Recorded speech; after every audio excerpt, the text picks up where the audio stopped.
Welcome to தெய்வாஸ் தெய்வீகம். ஆதிசங்கரர் அருளிய சிவபுஜங்கம். கலத்தானகண்டம் மிலத்பிருங்கஷண்டம் சலச்சாருஷுண்டம் ஜகத்ராணஷௌண்டம் கனதந்தகாண்டம் விபத்பங்கச்சண்டம் சிவப்ரேமபிண்டம் பஜே வக்ரதுண்டம் சிவப்ரேமபிண்டம் பஜே வக்ரதுண்டம் அநாத்யந்தமாத்யம் பரம் தத்வமர்த்தம் சிதாகாரமேகம் துரியம் த்வமேயம் ஹரிப்ரஹ்மமிருக்யம் பரப்ரஹ்மரூபம் மனோவாகதீதம் மகஷைவமீடே மனோவாகதீதம் மகஷைவமீடே ஸ்வசக்தியாதிசக்த்யந்தசிம்ஹாசனஸ்தம் மனோகாரி சர்வாங்கரத்னோருபூஷம் ஜட்டாஹேந்துகங்காஸ்தி ஷம்யாகமௌலிம் பராசக்திமித்ரம் நுமः பஞ்சவக்த்ரம் பராசக்திமித்ரம் நுமः பஞ்சவக்த்ரம் சிவேஷான तत्पुरुषा घोरवामा दिभिः पञ्चभिर्हृन्मुखैः षड्भिरङ्गैः अनौपम्यषट्त्रिंशतं तत्त्वविद्याम् अतीतं परं त्वां कथं वेत्ति को वा अतीतं परं त्वां कथं वेत्ति को वा प्रवालप्रवाह प्रभाषोनमर्दं मरुत्वन्मनिश्रीमहश्याममर्दं गुणस्यूतमेतद्वपुषैवमन्तः स्मरामि स्मरापत्तिसम्पत्तिहेतोः स्मरामि स्मरापत्तिसम्पत्तिहेतोः स्वसेवा समायातदेवासुरेन्द्र नमन्मौलिमन्दारमालाभिषिक्तं नमस्यामि शम्भो पदाम्बोरुहं ते भवाम्बोधिपोतं भवानी विभाव्यं भवाम्बोधिपोतं भवानी विभाव्यम् जगन्नाथ मन्नाथ गौरीशनाथ प्रपन्नानुकम्पिन् विपन्नार्तिहारिन् महस्तोममूर्ते समस्तैकबन्धो नमस्ते नमस्ते पुनस्ते नमोस्तु नमस्ते नमस्ते पुनस्ते नमोस्तु विरूपाक्ष विश्वेश विश्वादिदेव त्रयीमूलशम्भो शिवत्र्यम्बकत्वं प्रसीद स्मरत्राहि पश्यावमुक्त्यै क्षमां प्राप्नुहि त्रयक्षमां रक्ष मोदात् क्षमां प्राप्नुहि त्रयक्षमां रक्ष मोदात् महादेव देवेश देवादिदेव स्मरारे पुरारे यमारे हरेति ब्रुवान् स्मरिष्यामि भक्त्या भवन्तं ततो मे दयाशीलदेव प्रसीद ततो मे दयाशीलदेव प्रसीद त्वदन्यः शरण्यः प्रपन्नस्य नेति प्रसीद स्मरन्नेव हन्यास्तु दैन्यं न चेते भवेद्भक्तवात्सल्यहानिस्ततो मे दयालो सदा संनिदेहि ततो मे दयालो सदा संनिदेहि अयं दानकालस्त्वहं दानपात्रं भवानेव धाता त्वदन्यं न याचे भवद्भक्तिमेव स्थिरां देहि मह्यं कृपाशील शम्भो कृतार्थोऽस्मि तस्मात् कृपाशील शम्भो कृतार्थोऽस्मि तस्मात् पशुं वेत्सि चेन्मां तमेवाधिरूढः कलङ्कीति वा मूर्ध्नि दत्सेतमेव द्विजिह्वः पुनः सोऽपि ते कण्ठभूषा त्वदङ्गीकृताः सर्वेऽपि धन्याः त्वदङ्गीकृताः सर्वेऽपि धन्याः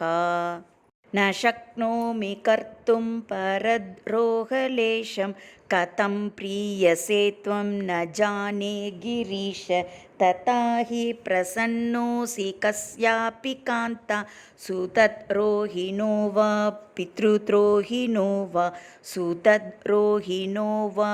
पितृद्रोहिणो वा स्तुतिं ध्यानमर्चां यतावद्विधातुं भजन्नप्यजानन् महेशावलम्बे त्रसन्तं सुतं त्रातुमग्रे मृकण्डोर्यमप्राणनिर्वापनं त्वत्पदाब्जं यमप्राणनिर्वापनं त्वत्पदाब्जम्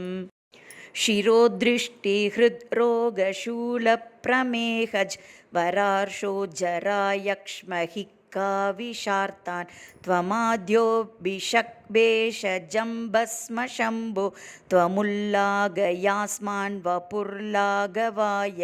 त्वमुल्लाघयास्मान् वपुर्लाघवाय दरिद्रोऽस्म्यभद्रोऽस्मि भग्नोऽस्मि धूये विषण्णोऽस्मि सन्नोऽस्मि खिन्नोऽस्मि चाहं भवान् प्राणिनामन्तरात्मासि शम्भो ममादिं न वेत्सि प्रभो रक्ष मां त्वं ममादिं न वेत्सि प्रभो रक्ष मां त्वम् त्वदक्ष्णोः कटाक्षः पतेत्र्यक्ष यत्र क्षणं क्ष्मा च लक्ष्मी स्वयं तं वृणाते किरीटस्फुरच्चामरच्छत्रमाला कलाची गजक्षौमभूषा विशेषैः कलाची गजक्षौमभूषा विशेषैः भवान्यै भवायापि मात्रे च पित्रे मृडान्यै मृडायाप्यकग्न्यै मकग्ने शिवाङ्ग्यै शिवाङ्गाय कुर्मः शिवायै शिवायाम्बिकायै नमस्त्र्यम्बकाय शिवायाम्बिकायै नमस्त्र्यम्बकाय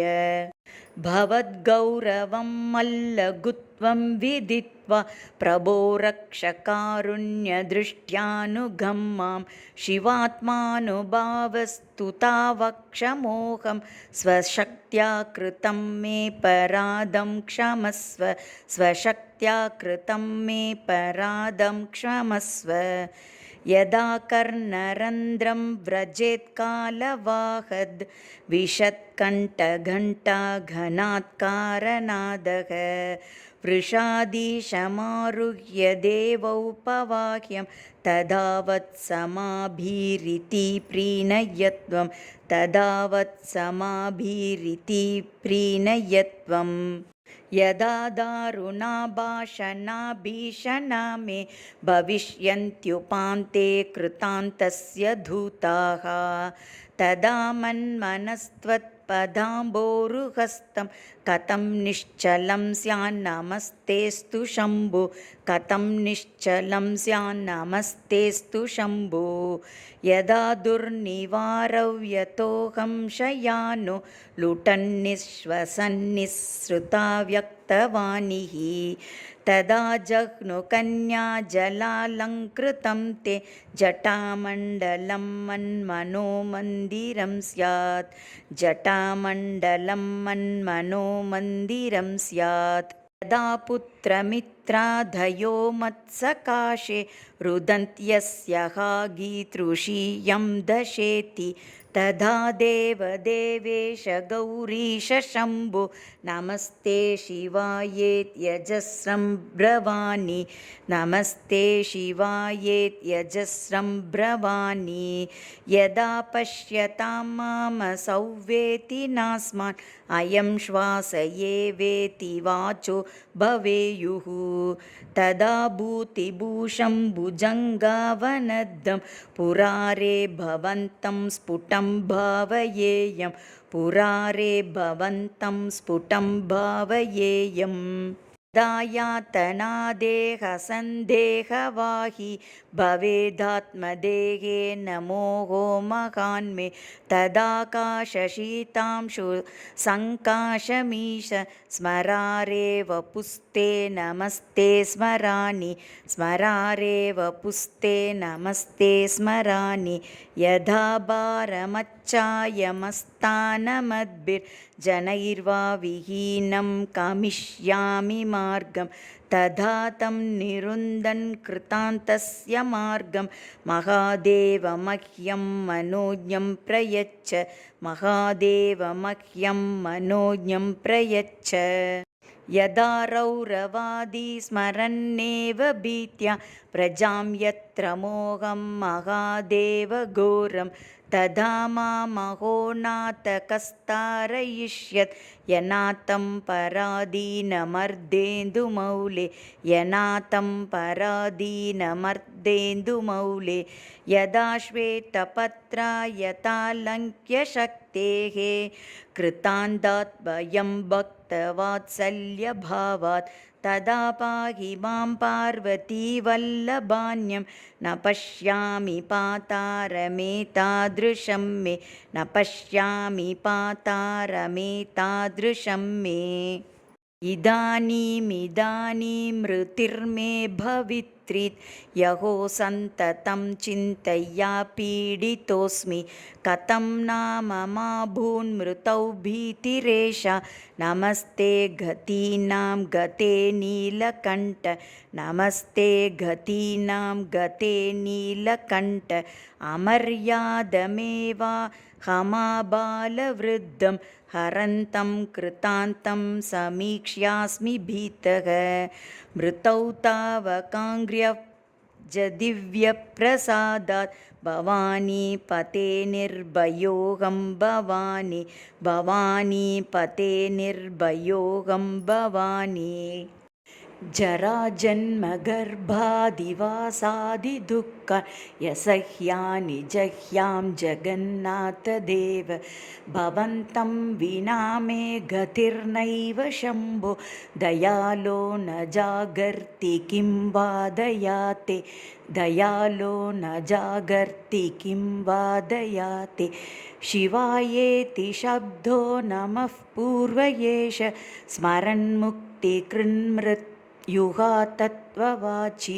महेशानमागान्मनस्तो वचस्तस् सदा मह्यमेतत् प्रदानं प्रयच्छ सदा मह्यमेतत् प्रदानं प्रयच्छ त्वमप्यम्ब मां पश्य शीतांशुमौलि प्रिये भेषजं त्वं भवव्याधिशान्तौ बहुक्लेशभाजं पदाम्बोजपोते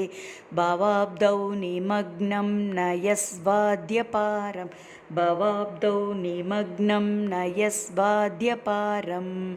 अनुद्यल्ललाटाक्षि वह्निप्ररोहैर् अवामस्फुरच्चारुवामोरुशोभैः अनङ्गभ्रमद्भोगिभूषाविशेषैः अचन्द्रार्धचूडैरलं दैवतैर्नः अचन्द्रार्धचूडैरलं दैवतैर्नः अकण्ठे कलङ्कात् अनङ्गे भुजङ्गात् अपानौकपालात् अपालेन लाक्षात् अमौलौ शशाङ्कादवामे कलत्रात् अहं देवमन्यं न मन्ये न मन्ये अहं देवमन्यं न मन्ये न मन्ये महादेव शम्भो गिरीशत्रिशूलिं त्वदीयं समस्तं विभातीति यस्मात् शिवादन्यदा दैवतं नाभिजाने शिवोऽहं शिवोऽहं शिवोऽहं शिवोऽहं शिवोऽहं शिवोऽहं शिवोऽहं शिवोऽहं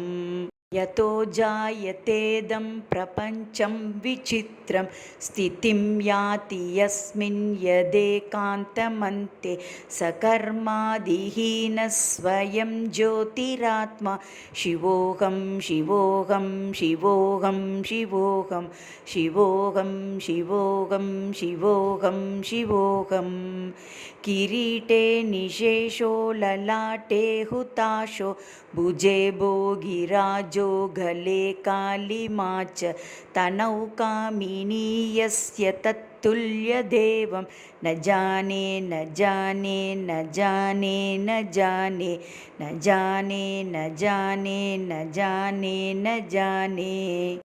अनेन स्तवेनादरादम्बिकेशं परां भक्तिमासाद्य यं ये नमन्ति मृतौ निर्भयास्ते जनास्तं भजन्ते हृदम्बोजमध्ये सदासीनमीशं हृदम्बोजमध्ये सदासीनमीशं भुजङ्गप्रिया कल्पशम्भोमयैवं भुजङ्गप्रयातेन वृद्धेन क्लुप्तं नरस्तोत्रमेतत् पठित्वोरुभक्त्या सुपुत्रायुरारोग्यमैश्वर्यमेति सुपुत्रायुरारोग्यमैश्वर्यमेति इति श्रीमत्परमहंसपरिव्राजकाचार्यस्य श्रीगोविन्दभगवत्पूज्यपादशिष्यस्य श्रीमच्छङ्करभगवत्पादकृतौ शिवभुजङ्गं समर्पयामि।